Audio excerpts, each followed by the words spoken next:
ਨੇਪਾਲ ਦੇ ਵਿੱਚ ਬੀਤੇ ਦਿਨ ਹੜ੍ਹਾਂ ਨੇ ਕਿਤੇ ਨਾ ਕਿਤੇ ਬਹੁਤ ਸਾਰੇ ਲੋਕਾਂ ਨੂੰ, ਜਿੱਥੇ ਇੱਕ ਪਾਸੇ ਉਹਨਾਂ ਦੀ ਭਾਲ ਜਾਰੀ ਹੈ ਔਰ ਬਹੁਤ ਸਾਰੇ ਲੋਕਾਂ ਦੀ ਜਾਨ ਵੀ ਲਈ ਹੈ। ਅਸਲ ਦੇ ਵਿੱਚ ਇਹਨਾਂ ਹੜ੍ਹਾਂ ਦੇ ਆਉਣ ਦਾ ਕਾਰਨ ਕੀ ਸੀ? ये बहुत ही सेंसिटिव जोन है, sensitive zone in term of natural disaster जैसे कि अर्थक्वेक, ग्लोबल वार्मिंग या क्लाइमेट चेंज जो है वो अफेक्ट कर रहे हैं। उस वजह से क्या है कि यहाँ पे टेम्परेचर राइज हो रहा है, ग्लेशियर्स हैं वो रिट्रीट कर रहे हैं, या जो परमाफ्रोस्ट है वो जो है फ्रजाइल जोन में आ रही है। ग्लेशियर है वो पूरा का पूरा गिर गया, और जैसा कि बता रहे हैं कि लगभग 2 बुर्ज खलीफा जितना 1.5 किलोमीटर लंबा और 500 मीटर ऊंचा वो सीधा गिरता है, फिर वो ब्लॉकेड करता है। ब्लॉकेड करने के बाद क्या होता है कि पानी रुक जाता है।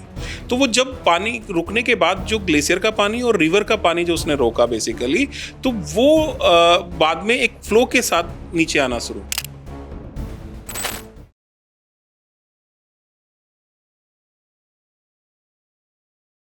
ਨੇਪਾਲ ਦੇ ਵਿੱਚ ਬੀਤੇ ਦਿਨ ਹੜ੍ਹਾਂ ਨੇ ਕਿਤੇ ਨਾ ਕਿਤੇ ਬਹੁਤ ਸਾਰੇ ਲੋਕਾਂ ਨੂੰ, ਜਿੱਥੇ ਇੱਕ ਪਾਸੇ ਉਹਨਾਂ ਦੀ ਭਾਲ ਜਾਰੀ ਹੈ ਔਰ ਬਹੁਤ ਸਾਰੇ ਲੋਕਾਂ ਦੀ ਜਾਨ ਵੀ ਲਈ ਹੈ, ਪਰ ਹਾਲੇ ਵੀ ਲਗਾਤਾਰ ਸ਼ਸ਼ੋਪਨ ਬਣਿਆ ਹੋਇਆ ਹੈ ਕਿ ਅਸਲ ਦੇ ਵਿੱਚ ਇਹਨਾਂ ਹੜ੍ਹਾਂ ਦੇ ਆਉਣ ਦਾ ਕਾਰਨ ਕੀ ਸੀ, ਕਿਉਂ ਇਹ ਹੜ੍ਹ ਆਏ। ਇਸ ਬਾਬਤ ਸਾਡੇ ਨਾਲ ਗੱਲ ਕਰਨੀ ਅੱਜ ਸਾਡੇ ਨਾਲ ਡਾਕਟਰ ਰਵਿੰਦਰ ਖੇਮਵਾਲ ਮੌਜੂਦ ਨੇ, ਜੋ ਕਿ ਐਕਸਪਰਟ ਨੇ ਔਰ ਸਾਫ਼ ਤੌਰ ਤੇ ਕਿਤੇ ਨਾ ਕਿਤੇ ਇਸ ਚੀਜ਼ ਨੂੰ ਲੈ ਕੇ ਰਿਸਰਚ ਵੀ ਕਰ ਰਹੇ ਨੇ ਕਿ ਕਿਉਂ ਇਹ ਹੜ੍ਹ ਆਏ ਔਰ ਕੀ ਇਸ ਦਾ ਕਾਰਨ ਹੈ। ਸੋ ਜ਼ਰੂਰ ਸਵਾਗਤ ਕਰਾਂਗੇ। ਸੋ ਡਾਕਟਰ ਸਾਹਿਬ, ਸਭ ਤੋਂ ਪਹਿਲਾਂ ਸਵਾਲ ਇਸ ਵਕਤ ਇਹੀ ਬਣਿਆ ਹੋਇਆ ਹੈ ਕਿ ਕਿਉਂਕਿ ਜਦੋਂ ਨੇਪਾਲ ਦੇ ਵਿੱਚ ਹੜ੍ਹ ਆਇਆ ਤਸਵੀਰਾਂ ਬਹੁਤ ਭਿਆਨਕ ਸੀਗੀਆਂ, ਬਹੁਤ ਡਰਾਵਨੀਆਂ ਤਸਵੀਰਾਂ ਸੀਗੀਆਂ, ਬਹੁਤ ਸਾਰੇ ਲੋਕਾਂ ਨੇ ਆਪਣੀ ਜਾਨ ਵੀ ਗਵਾ ਲਈ, ਬਹੁਤ ਸਾਰੇ ਲੋਕ ਹੱਲੇ ਵੀ ਲਾਪਤਾ ਨੇ। ਪਰ ਹੱਲੇ ਵੀ ਇਸ ਚੀਜ਼ ਨੂੰ ਲੈ ਕੇ ਇੱਕ ਸਵਾਲ ਜ਼ਰੂਰ ਬਣਿਆ ਹੋਇਆ ਹੈ ਕਿ ਇਸ ਫਲੱਡ ਦੇ, ਇਸ ਹੜ੍ਹ ਦੇ ਆਉਣ ਦਾ ਕਾਰਨ ਕੀ ਬਣਿਆ। देखिए, सबसे पहले तो नेपाल के लोगों के प्रति हमारी संवेदनाएं, और जो हिमालयन रीजन है उसको हमें समझना पड़ेगा। पहली चीज, ये बहुत ही सेंसिटिव जोन है, sensitive zone in term of natural disaster जैसे कि अर्थक्वेक, लैंडस्लाइड। अब आप देखें कि एक यूरेशिया बेल्ट है और इधर एक हमारी इंडियन बेल्ट है। तो ये यहाँ पर जो यूरेशिया है वो सबमर्ज हो रही है और ये सबसाइड हो रही है। तो बेसिकली ये बहुत ही, आप कह सकते हैं कि टेक्टोनिक की वजह से एक्टिव जोन है। तो यहाँ पर कभी भी 4 to 5 रेक्टर स्केल का ये जो सेंसिटिव जोन है वो हमेशा 4 to 5 में आता है, which is the highest category. तो यहाँ पर कभी भी एक मेजर अर्थक्वेक की संभावना बनी रहती है और छोटे छोटे जो अर्थक्वेक है वो आते रहते हैं। अब दूसरा क्या है कि हमने देखा कि ग्लोबल वार्मिंग या क्लाइमेट चेंज जो है वो अफेक्ट कर रहे हैं इस रीजन को than compare to other region more severely. तो उस वजह से क्या है कि यहाँ पे टेम्परेचर राइज हो रहा है, तो जो हमारे ग्लेशियर्स हैं वो रिट्रीट कर रहे हैं, या जो परमाफ्रोस्ट है वो जो है फ्रजाइल जोन में आ रही हैं। और तीसरा अगर हम देखें तो हमारी जो डेवलपमेंट एक्टिविटीज हैं, यानी कि जो कंस्ट्रक्शन और जो इस तरह का हम टूरिज्म बढ़ावा दे रहे हैं, वो भी अगर हम जो सस्टेनेबल डेवलपमेंट के पॉइंट ऑफ व्यू से नहीं करते हैं तो वो कोई ना कहीं इस फ्रजाइल इकोसिस्टम को वीक बनाता है, और उसकी वजह से इस तरह की जो दुर्घटनाएं या आप कह सकते हैं कि आपदाएं हैं वो आने की संभावना बढ़ जाती है। डॉक्टर साहब, जिस तरीके से अगर इस इन फ्लड्स की हम बात करें, इस बाढ़ की हम बात करें, तो इसमें बहुत सारी चीज ये भी देखी गई कि इसमें अकेला पानी नहीं था, इसमें बर्फ के भी बताया जा रहा है कण मिले हैं, इसमें जो है जो सैंड है या फिर जो पहाड़ों से उतरी हुई मिट्टी है वो बहुत ज्यादा थी। सो क्या हम ये मान सकते हैं कि ये कहीं ना कहीं जो ग्लेशियर टूटा है ये एक मेजर कारण बना इस फ्लड को लाने के लिए, या फिर जो पानी की सतह थी उसको बढ़ाने के लिए? देखिए, जो हिमालयन रीजन है उसमें 2 तरह के आप कह सकते हैं कि जियोलॉजिकल रिस्क हैं। पहला है golf, basically glacier outburst lake flood, जिसमें एक लेक होती है, उसमें पानी स्टोर हो जाता है और सडनली प्रेशर से टूट जाता है, जो हमने 2023 में सिक्किम में देखा था। अब ये जो है, इसमें आप देखेंगे कि जो ग्लेशियर है वो पूरा का पूरा गिर गया, और जैसा कि बता रहे हैं कि लगभग 2 बुर्ज खलीफा जितना 1.5 किलोमीटर लंबा और 500 मीटर ऊंचा वो सीधा गिरता है, फिर वो ब्लॉकेड करता है। ब्लॉकेड करने के बाद क्या होता है कि पानी रुक जाता है।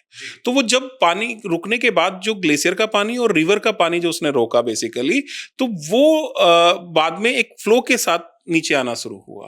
तो पहले तो पानी और बर्फ के टुकड़े ही आते हैं, फिर वो रास्ते में जो भी आएगा डेब्रिज उसको लेके आ जाएगा। तो हमें समझना पड़ेगा कि जो ग्लेशियर्स हैं, जो परमाफ्रोस्ट हैं और जिन पर ये टिके होते हैं। मतलब हमारी जो जियोलॉजिकल स्ट्रक्चर है, इनकी हमें प्रॉपर मॉनिटरिंग और स्टडी करनी होगी और तभी हम बता पाएंगे कि मतलब कौन सा मोर फ्रजाइल है। इसीलिए हम कहते हैं कि एक इको सेंसिटिव जोन की जो ये हमारा हिमालयन है, प्रॉपर स्टडी होनी चाहिए, उनकी वल्नरेबिलिटी मैपिंग होनी चाहिए ताकि हम हाई रिस्क और लो रिस्क जोन को बता सकें। और इसी को लेकर आपके ध्यान हो, भारत सरकार काफी काम कर रही है। हमारी जो लेक हैं उसमें से लगभग 2500 लेकों का अध्ययन हुआ, जिसमें देखा गया कि लगभग 670 के करीब लेक हैं जो वल्नरेबल जोन में आ रही हैं। और उसमें से इंडियन क्षेत्र में जो देखा गया था कि हिमालयन जोन की 130 हैं जिनमें पानी का जो स्टोरेज है या फ्लो है वो बढ़ रहा है। वो क्यों बढ़ रहा है? ग्लेशियर मेल्टिंग की वजह से, रिट्रीट की वजह से। तो ये एक सेंसिटिव स्थिति बनती जा रही है। पर भारत सरकार ने लगभग 2 साल पहले आपके ध्यान हो मिशन मौसम लॉन्च किया था, जिसका मुख्य उद्देश्य वेदर रिलेटेड जो इंफॉर्मेशन है उसको बेटर बनाना। मतलब हमारी अर्ली वार्निंग सिस्टम, फोरकास्ट, तो हमारी जो वेदर मॉनिटरिंग है उसको इंप्रूव करना। सेकंड, जो अर्ली वार्निंग सिस्टम है उनको इंस्टॉल करना। मान के चलिए कि लेक का फ्लो है तो उसको मॉनिटर करना, उसको कैमरे लगाना, जो उसके आप कह सकते हैं कि प्रेसिपिटेशन से लेके फ्लो से लेके जो जियो इंफॉर्मेशन रिलेटेड इंफॉर्मेशन है उसका यूज करना। और तीसरा, जो आजकल आप सुन रहे हैं कि एआई है, तो उससे कैसे जो मॉडल है इंटीग्रेट करना ताकि जो हमारा टाइम विंडो है, टाइम लैग है, वो 5 से 30 मिनट का होता है, उसको बढ़ावा देना। तो ये सारे उद्देश्य के साथ भारत सरकार ने मिशन मौसम लॉन्च किया। इंडिया मेट्रोलॉजिकल डिपार्टमेंट इस पे काफी काम कर रहा है और पिछले 2-3 सालों में काफी इसमें प्रोग्रेस भी देखी गई है। और जहां तक सैटेलाइट मॉनिटरिंग की बात है तो भारत इसमें काफी आगे है। लेकिन सैटेलाइट मॉनिटरिंग के द्वारा आप जैसे गोल्फ है तो उसकी लेक का एरिया और बाकी मॉनिटर कर पाते हैं, आप उसी तरह से ग्लेशियर का एरिया मॉनिटर कर पाते हैं, बट आपको ग्राउंड बेस्ड मॉनिटरिंग में जो है अपने एफर्ट बढ़ाने होंगे। और तीसरा हम कह सकते हैं कि इसमें लोकल जो सपोर्ट सिस्टम है उसको एंगेज करना होगा ताकि जो फ्रजाइल स्ट्रक्चर या सिस्टम्स हैं उनको हम रूटीन मॉनिटर कर सकें। बट जिस तरह के जैसे आपको पता ही है कि कुछ सीजन तो हमारा 6 महीने मूवमेंट ही नहीं हो पाती, तो वहाँ कैमरा और सेंसर पे हम डिपेंडेंट हो जाते हैं, तो वो भी कई बार, और फिर प्रॉपर मॉडलिंग करते हैं तो वो कई बार डिले में आ जाता है। लेकिन मिशन मौसम के द्वारा भारत सरकार इस पर लगी हुई है कि किस तरह से जो हमारे क्लाइमेटिक वल्नरेबिलिटी या रिस्क है उसको कम किया जाए। एक आम सरल भाषा में इस चीज को बोला जाए कि कहीं ना कहीं जब हम आज से काफी साल पहले हम बात करते थे, एक शब्द था, एक टर्म था, ग्लोबल वार्मिंग। क्या ये एक बहुत बड़ी कह सकते हैं एग्जाम्पल है उस ग्लोबल वार्मिंग के जो आगे डिजास्टर्स जो हम शायद आते हुए समय में, क्योंकि उस टाइम भी यही बात कहीं ना कहीं जरूर सामने आ रही थी कि ग्लेशियर्स जो हैं वो ज्यादा पिघलने शुरू हो चुके हुए हैं, वो ये एक उसकी एग्जाम्पल मानी जाए? मैंने जैसे बताया इसके 3 मुख्य कारण हैं। पहला चीज, जो हिमालयन जोन है वो एक नेचुरल डिजास्टर के लिए सेंसिटिव जोन है। अगर आप डिजास्टर रिस्क इंडेक्स के पॉइंट ऑफ व्यू से भी देखेंगे तो ये 8 to 10 रेंज में वेरी करता है। चाहे वो आप कह सकते हैं कि लैंडस्लाइड हो, फ्लड हो, खासतौर पे फ्लैश फ्लड हो, तो या अदर जो रिस्क आते हैं। तो इस वजह से हमें समझना पड़ेगा कि डिजास्टर रिस्क के पॉइंट ऑफ व्यू से we are in a high risk zone. Number 2 मैंने बताया कि यहाँ पर ग्लोबल वार्मिंग जो है वो ऐड कर रहा है। और तीसरा, जो हमारे डेवलपमेंट प्रोजेक्ट हैं या एक्टिविटीज हैं, हम उनको किस तरह से जो एक शेप दे रहे हैं, क्योंकि हमारी जो पॉलिसी और प्लानिंग है, कई बार हम सेंसिटिव जोन में कंस्ट्रक्शन कर देते हैं या ब्लॉकेड कर देते हैं, तो वो जो इस तरह की घटनाएं हैं उसमें ऐड करते हैं। तो इसलिए जरूरी है कि हम एक सस्टेनेबल अप्रोच के साथ लोकल कम्युनिटी को एंगेज कर उस एरिया का डेवलपमेंट करें। प्रिकॉशनरी स्टेप्स क्या होने चाहिए फॉर द वेरी बिगिनिंग? चलो, एक तो आपने बताया कि इंडियन मेट्रोलॉजिकल डिपार्टमेंट जो है वो भारत के लिए कुछ ना कुछ ऐसे इंस्ट्रूमेंट्स एंड गैजेट्स जो है या फिर कह सकते हैं सेंसर्स को इस्तेमाल कर रहे हैं, पर जब ऐसी आपदा आ जाए तो उसके प्रिकॉशनरीज क्या होने चाहिए फॉर एनी एरिया? देखिए, सबसे पहली चीज तो हमें पता है कि मानसून सीजन जो है मोस्ट वनरेबल सीजन है, तो हम इसमें जो मौसम विभाग की जो जानकारी है उसको समय समय पर लेते रहें। तो उससे हमें क्या है कि अगर कहीं पे आप मान के चलिए कि क्लाउड बर्स्ट या अदर सिचुएशन हो रही है, तो या लाइटनिंग वाली सिचुएशन आ रही है, तो मौसम विभाग उसकी पहले से समय से सूचना देता है, तो उसको फॉलो करें। दूसरा क्या है कि जैसे मैंने बताया कि अर्ली वार्निंग सिस्टम जो है उसको हमें स्ट्रेंथन करना होगा, चाहे वो फ्लो मॉनिटरिंग हो या सेंसर डेवलपमेंट हो या कैमरा ट्रैप हमें लगाने हो। तो ये सारी चीजों पे हमें फोकस करना पड़ेगा। और तीसरा क्या है कि हमारे जो लोकल पॉपुलेशन है, हमें उनको एंगेज करना पड़ेगा और उनको एजुकेट भी करना पड़ेगा कि जैसे फ्लड रिलेटेड प्रिकॉशंस हैं, फ्लैश फ्लड रिलेटेड प्रिकॉशंस हैं, या कंस्ट्रक्शन है, वो किस तरह से हमें मतलब एज आई सेड कि in a sensitive zone we are sitting, तो वहां पर जो बिल्डिंग कोड है उसके अनुसार ही हमें कंस्ट्रक्शन करना पड़ेगा। अच्छा डॉक्टर साहब, एक पानी का जो एग्रीमेंट हुए थे उसको लेकर भी कहीं ना कहीं विस्तृत सवाल जो है वो उठ रहे हैं, खास करके जो चाइनीज बॉर्डर के साथ जो एग्रीमेंट थे, चाहे वो ब्रह्मपुत्र के एग्रीमेंट्स हों जो कि 2023 में खत्म हुए हैं, सतलुज के एग्रीमेंट्स हों, इनको लेकर किस तरीके से स्थिति इस वक्त चल रही है?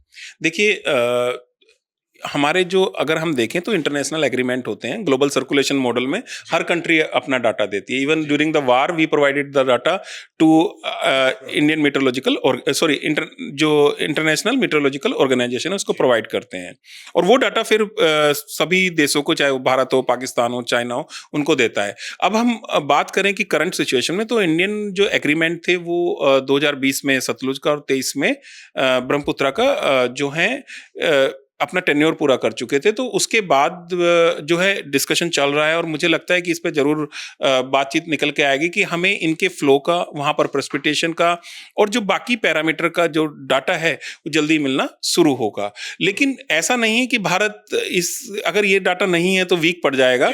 जो हमारे अपने मॉनिटरिंग सिस्टम है थ्रू सैटेलाइट, जिसमें we are very strong, and through ground based monitoring, हम इनको जो इस तरह के रिस्क हो उसको मिनिमाइज कर सकते हैं। तो कहीं ना कहीं एक चिंता की बात जरूर है, लेकिन we are well equipped also without this information to manage और मिनिमाइज द रिस्क। ठीक है, बहुत बहुत धन्यवाद ਤੁਸੀਂ ਆਪਣਾ ਕੀਮਤੀ ਸਮਾਂ ਦਿੱਤਾ। ਇਸ ਨਾਲ ਸਾਡੇ ਨਾਲ ਡਾਕਟਰ ਰਵਿੰਦਰ ਖੈਮਵਾਲ ਜੋ ਕਿ ਸਿੱਧੇ ਤੌਰ ਦੇ ਉੱਤੇ ਦੱਸਦੇ ਹੋਏ ਨਜ਼ਰ ਆਏ ਨੇ ਕਿ ਨੇਪਾਲ ਦੇ ਵਿੱਚ ਜੋ ਹੜ੍ਹ ਆਏ ਨੇ ਉਸ ਦਾ ਅਸਲ ਕਾਰਨ ਕੀ ਬਣਿਆ, ਖਾਸ ਕਰਕੇ ਜਿਸ ਤਰੀਕੇ ਨਾਲ ਇੱਕ ਜ਼ਿਕਰ ਕੀਤਾ ਗਿਆ ਕਿ ਪਹਾੜੀ ਜਿਹੜੀ ਗਲੇਸ਼ੀਅਰ ਜਿਹੜਾ ਨੀਚੇ ਡਿੱਗਦਾ ਹੈਗਾ ਉਸ ਤੋਂ ਬਾਅਦ ਉਹ ਲੇਕ ਦੇ ਵਿੱਚ ਜਾਂਦਾ ਤਾਂ ਉਸ ਦਾ ਇੱਕ ਆਊਟਬਰਸਟ ਵੀ ਹੁੰਦਾ ਹੋਇਆ ਨਜ਼ਰ ਆ ਸਕਦਾ। ਔਰ ਖਾਸ ਕਰਕੇ ਇਹ ਵੀ ਦੱਸਦੇ ਹੋਏ ਨਜ਼ਰ ਆਏ ਨੇ ਕਿ ਜਿਹੜੇ ਜ਼ੋਨ ਦੇ ਵਿੱਚ ਉਹ ਇਲਾਕਾ ਹੈਗਾ ਇੱਕ ਬਹੁਤ ਵਰਨਰੇਬਲ ਜ਼ੋਨ ਹੈਗਾ, ਜਿਸ ਦੇ ਨਾਲ ਕਿਤੇ ਨਾ ਕਿਤੇ ਭੂਕੰਪ ਦੀ ਵੀ ਸੰਭਾਵਨਾਵਾਂ ਹੋ ਸਕਦੀਆਂ ਨੇ। ਹਾਲਾਂਕਿ ਇਸ ਦੇ ਉੱਤੇ ਹੋਰ ਰਿਸਰਚ ਜਿਹੜੀ ਹੈ ਉਹ ਲਗਾਤਾਰ ਜਾਰੀ ਹੈ, ਜਿਹੜੇ ਵਿਗਿਆਨੀ ਹੈਗੇ ਨੇ ਉਸ ਦੇ ਉੱਤੇ ਰਿਸਰਚ ਪੂਰਾ ਕਰ ਰਹੇ ਨੇ। ਪਰ ਇੱਕ ਬਹੁਤ ਵੱਡਾ ਨੁਕਸਾਨ ਜਿਹੜਾ ਨੇਪਾਲ ਦੇ ਵਿੱਚ ਦੇਖਣ ਨੂੰ ਮਿਲਿਆ, ਜਿਸ ਦੇ ਨਾਲ ਬਹੁਤ ਸਾਰੇ ਲੋਕਾਂ ਦੀਆਂ ਜਾਨਾਂ ਵੀ ਗਈਆਂ ਨੇ ਔਰ ਹਾਲੇ ਵੀ ਲੋਕ ਲਾਪਤਾ ਨੇ, ਜਿਸ ਦੇ ਲਈ ਰੈਸਕਿਊ ਆਪਰੇਸ਼ਨ ਨੇਪਾਲੀ ਆਰਮੀ ਜਿਹੜੀ ਉਹ ਲਗਾਤਾਰ ਕਰਦੀ ਹੋਈ ਨਜ਼ਰ ਆ ਰਹੀ ਹੈ। ਕੈਮਰਾ ਪਰਸਨ ਦੀਪਕ ਦੇ ਨਾਲ Sahil Narula, prime Asia TV Chandigarh. Prime Asia TV ਤੁਹਾਡਾ ਆਪਣਾ, ਤੁਹਾਡੇ ਲਈ।